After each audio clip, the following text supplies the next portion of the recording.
Hello guys, it's Ciel Mariano and I am back again for my another vlog. So, ang tagal ko na ding nawala at hindi na ako masyadong nakakapag-update ng aking vlog dito sa YouTube. And the reason is sobrang nagpaka-busy ako this week. Kaya medyo naging madalang lang ako na mag-upload ng aking vlog, gumawa ng aking vlog dahil medyo nag-focus lang talaga ako sa business. And yes, I'm still suffering on my anxiety and depression. But I am hoping na sana maging okay na ako at sa mga kagaya ko na nagsasuffer din ng kanilang depression, sana maging okay na din kayo, maging okay na tayong lahat kasi hindi natin deserve yung ganitong situation. So, back to our topic guys, i-share ko sa inyo yung top 5 na best online lending na platforms na ginagamit ko so far at maganda siya for me sa based din sa aking experience at hindi ko sila pinopromote.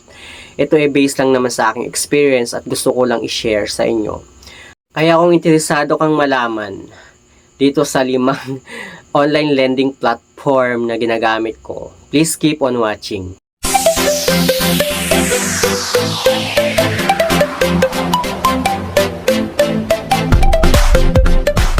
So dito nga guys, share ko sa inyo yung 5 online lending platform na ginagamit ko. At sinasabi ko lang siyang best kasi based on my experience. Hindi lang siya pang 7 days, pang 14 days, pwede siyang 1 month hanggang 3 months. Depende dun sa applications. Pero bago natin simulan to guys, gusto ko lang linawin na hindi ako endorser, hindi ako promoter, hindi ako agent ng mga online lending platforms na babanggitin ko dito sa ating channel.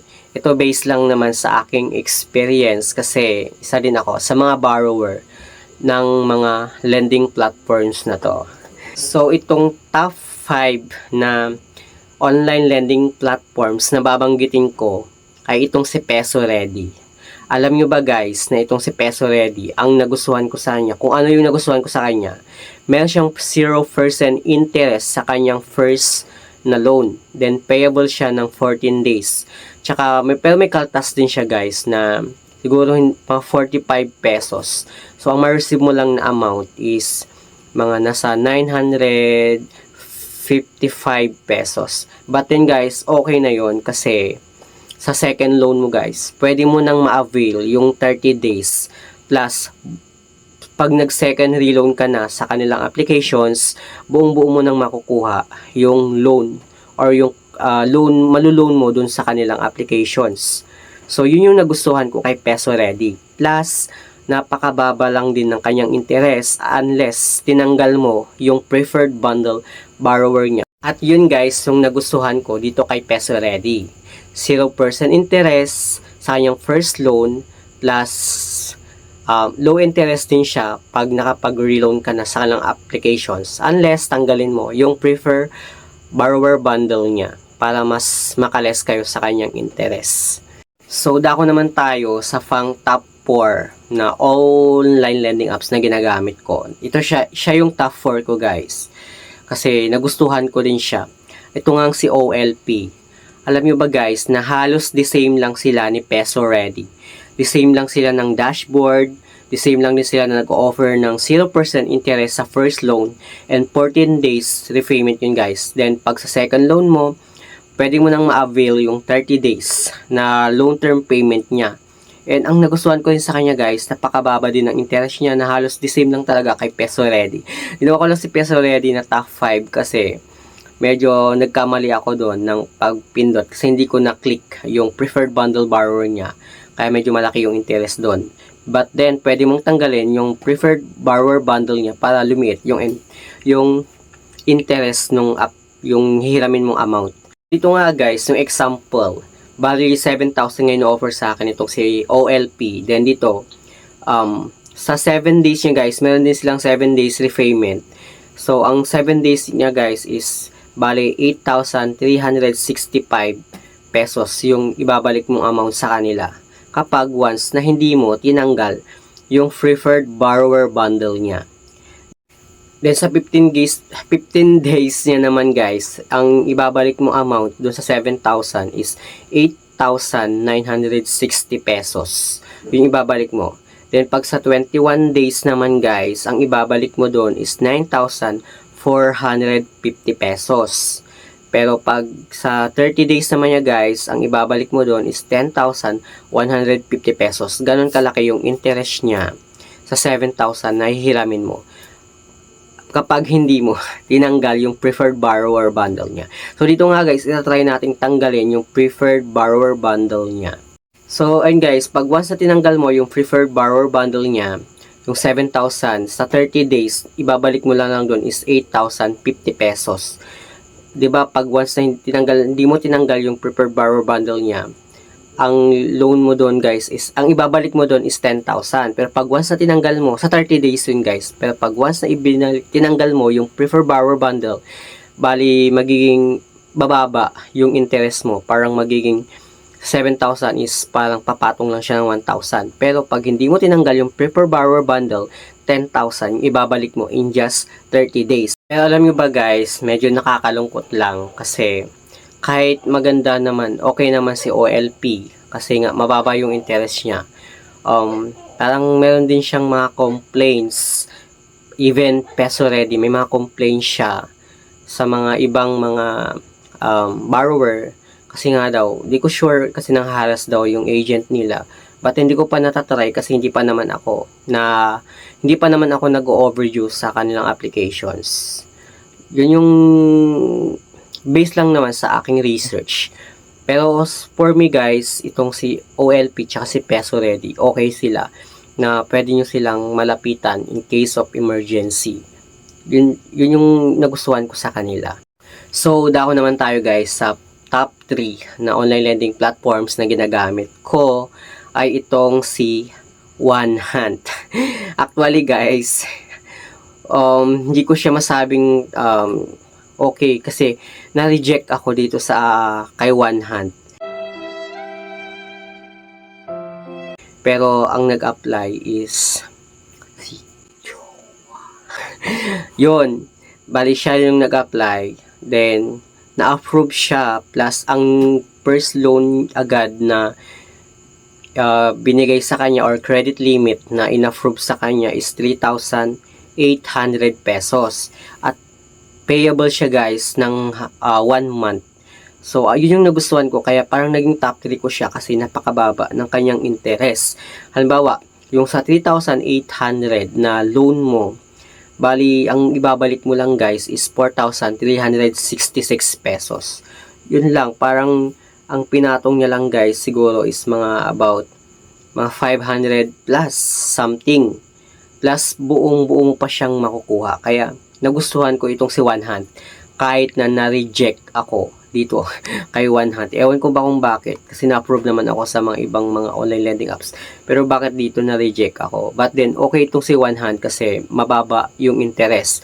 Pero based sa experience ko at based na sa research ko guys, kasama din si OneHand sa mga may complaint, di ko alam, siguro nangharas din siguro yung mga agent niya, but then hindi ko pa naman na-try kasi na-reject nga ako dito sa kanilang applications. But then so far okay itong si OneHand kasi napakababa ng interest, unlike sa ibang mga online lending platforms na 7 days na nga lang, tapos 14 days na nga lang ang laki ng interest, may hidden charge pa, may malaki pang may mga kung ano-ano pang nilalagay doon. Samantalang dito kay OneHand guys, buong-buo mong makukuha yung loan amount na hihiramin mo, plus napakababa ng interest na halos sa 3,800 na hinira mo, 500 plus lang yung pinatong niyang interest. And ang maganda sa kanya guys is payable siya ng hanggang 1 buwan. Yun yung naging top 3 ko kung bakit nagustuhan ko din si OneHand kahit na reject ako dito sa kanilang applications. Ang top 2 ko guys na best online lending apps na halos walang complaint, di ko sure pero minimal lang yung mga complaint niya compared kay OneHand, Peso Ready, kay OLP. At napakaganda din guys kasi based din sa experience ko, kahit mag-overdue ka dito sa kanilang applications, hindi nangaharas yung agent. Pwede mong pakiusapan yung agent kung sakaling wala kang pambayad. At hindi sila namamahiya sa Facebook. Napakabait ng kanilang agent guys. Itong si Tala. Wala akong nakikitang mga complaint about these apps kasi so far okay naman talaga itong si Tala guys. And dito kay Tala guys, naka 7 na reloan lang ako. Pero medyo nadidisappoint lang ako kay Tala kasi hindi tumataas yung credit limit ko. Pero nung una is 2,500 yung first na loan ko at okay na yon. Then sumunod, nagpumatong lang siya ng 3,000. Ay pumatong lang siya ng mga 1,000 so naging 3,000. Then sumunod 500 lang yung pinatong, 3,500 hanggang sa 4,000. Then nag-steady lang siya ng 4,000 yung credit limit ko kay Tala kahit na naka 7 na reloan na ako. Siguro may reason kung bakit hindi tumataas yung credit limit ko kay Tala. Kasi meron siya siguro dahil early bird ako magbayad, ganon. Feeling ko parang ayaw ni Tala na maaga kang magbayad kasi hindi sila kumikita sa'yo. Ganon, yung parang yun yung base lang sa aking pakiramdam. Sa pakiramdam ko lang guys, na ganon si Tala. Once na maaga ka magbayad, hindi lumalaki yung credit limit mo, nag-steady lang siya. Kung ano yung, like sa akin, 4,000 yung, halos pang apat na 4,000 ko na yata to. Hindi na siya tumataas. But it's okay guys. Ang nagustuhan ko naman kay Tala is napakababa ng kanyang interest. Tapos nag-offer siya ng hanggang 2 months na repayment, long-term payment. Yun yung nagustuhan ko. So dito nga guys, kay Tala, halimbawa 4,000 na hiniram mo.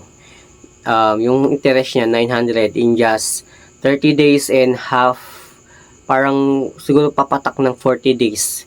4,900 yung mabayaran mo. Pwede mo siyang bayaran kung sakali na may pera ka naman at gusto mo nang bayaran ng maaga, pwede mo naman siyang bayaran ng maaga. Maliles pa yung interest mo. Unlike sa ibang mga online lending apps na nakapix na talaga yung interest. Halimbawa, ang interest niya is 900. Then, 1 month to pay siya, ganon. Kunwari lang guys ha. Pag magbabayad ka kahit mag-early payment ka, nakapix na yung interest niya na 900. Na kasama na talaga yun kahit sabihin mo na nagbayad ka ng half of the month. Pero ang matatapos ka pa sa isang buwan. Ganon. Parang 900 pa din yung babayaran mo. Pero dito kay Tala guys, once na nag-early bird ka ng payment, mababawasan yung interest na babayaran mo kay Tala. Yun yung nagustuhan ko kay Tala. At yun yung din yung reason kung bakit hindi tumataas yung credit limit ko. Okay, pero so far okay si Tala kasi wala namang complaint sa kanya at nagustuhan ko siya. And ito na nga guys, hinga ng malalim. Ito yung pinaka top 1 ko na best online lending apps na halos walang complaint kasi napakaganda nga naman kasi ng kanyang services, napakababa ng interest, napakababa pa, na meron pa siyang long term payment, hindi lang 7 days, hindi lang 1 month, hindi lang 2 months, kundi pwede siyang mabayaran ng hanggang 3 months. Ito ngang si Bilis. alam niyo ba guys kung ba't nagustuhan ko si Bilis? Kasi napakalaki agad ng credit limit na bibigay sa'yo. Ito nga, 4,000 agad sa first na loan ko. 4,000 yung ibinigay sa akin na credit limit, plus payable siya ng hanggang 3 months to pay. Yun yung nagustuhan ko kay Tala. So far, ito din yung mga nagustuhan ng mga kakilala ko, ng ex ko. Yun, nagustuhan nila na itong si Bilis, yung pinaka the best daw na online lending platforms na so far, na halos wala kang masabi sa kanya kasi napakababa ng interest. Yung 4,000 guys na nahiniram ko, kasi hindi pa naman ako eligible sa kanyang cash loan. So, ang ginagamit ko dito is e-wallet. So, pwede mo rin siyang magamit guys sa kanilang mga pwede mo siyang magamit through Lazada, sa shops, sa mobile load, sa gaming, sa cable, sa bills. Pwede mo magamit yung credit limit mo kay Tala. Pero kasi ako guys, gusto ko siyang gawing cash. Kaya ang ginagamit ko is e-wallet kahit hindi pa naman ako eligible sa kanyang cash loan. Kasi ang pinagkaiba kasi guys ng e-wallet sa cash loan, for me, kasi based din sa mga research ko, itong si e-wallet guys, sa 4,000 na credit limit mo, pag once na pinasok mo siya sa kanya, sa iyong e-wallet or sa GCash account mo, ganun, or PayMaya account, ay sa Maya account, pag once na pinasok mo yung 4,000, meron siyang kaltas na papatak lang ng 300 plus. Pero okay na din yun guys, kasi 3 months to pay siya, plus napakababa ng interest niya. Alam nyo ba guys, na sa 3 months na long term payment mo dito kay Bilis, sa 4,000 guys, bali yung every month ko sa kanya is 1,473. So, pag ita-times mo siya sa 3 months, papatak lang siya guys ng 4,419 pesos. Yun lang yung babayaran mo guys. Parang ang babayaran mo lang is 419 plus yung kaltas niya lang na 300 plus kasi nga e-wallet siya. So, parang papatak lang siya ng 700 plus lang yung babayaran mo. Kay Bilis. Yun yung nagustuhan ko kasi ang baba ng interest. Grabe. Tapos, pero guys ha, pag once na naging eligible kayo ng kanyang cash loan, mas mababa pa daw yung interest niya. Plus, buong-buo mong makukuha yung amount na hihiramin mo dito sa kanilang applications. Yun yung pinagkaiba ng e-wallet sa cash loan. For now guys, hindi pa naman ako eligible ng cash loan. I am hoping na maging eligible na ako sa cash loan nila. Pero kasi napakababa pa ng credit limit ko kasi halos hindi pa tumataas yung credit limit ko kasi nga sobrang early talaga ako magbayad kay Bilis. Ganun, hindi ko na siya pinapaabot ng 3 months minsan. That's why hindi tumaas yung credit limit ko. So siguro ang kailangan talaga guys is paabutin mo yung paabutin mo ng 3 months. Ako kasi parang 2 months lang pinupull payment ko na siya. So dun siguro para makapag-reloan ulit ako at umasa ako na tumaas yung credit limit ko kay Bilis, pero hindi pala ganun guys. Kaya siguro hindi tumataas yung credit limit ko at nag-steady siya ng 4,000 kasi nag-early bird ako plus hindi ko sinusunod yung 3 months na dapat talaga na kung bayaran sa kanila. Parang naabot ko lang talaga ng 2 months para maka-reloan, pero wala, hindi talaga tumataas yung credit limit ko. Kaya ngayon medyo inaayos ko na din at sinusunod ko na yung rules nitong si Bilis para ma-avail ko din yung cash loan niya kasi pwede kang makahiram ng hanggang 100,000 kasi yung iba guys naging eligible sila ng 50,000 pesos. Ang baba pa ng interest. Kaya for me itong si Bilis talaga iniingatan ko yung account ko sa kanyang applications. At siya yung naging top 1 ko guys kasi nung tinimes ko talaga, nung pinagsama-sama ko yung kaltas plus yung interest, napakababa at sobrang ganda guys. Plus, alam mo guys, 2 days akong na overdue kay Bilis last time. Ang baba lang din ng pinatong niyang interest. At grabe, ang ganda, hindi tumatawag yung agent. Parang nag-remind lang siya guys na overdue na nga ako ng 2 days. Yun lang yung nagustuhan ko. Walang calls, walang text kay Bilis. Walang harassment. That's why kung bakit walang complain kay Bilis. Kasi mostly talaga, 'di ba? May mga nagko-complain sa mga ganitong apps. Pero kay Bilis, guys, halos wala kang mababasang mga complain against these apps. Kaya ginawa ko siyang top 1 kasi nga naman napakababa ng interest, napakababa pa ng kaltas, plus long term payment pa siya, guys. Hindi 7 days, hindi lang 14 days, hindi lang 1 month, kundi 3 months. Kaya, ayun, hindi ko sure kung bakit naging na-approve yung applications ko dito even wala akong work. Hindi ko alam kung ba't na-approve ako.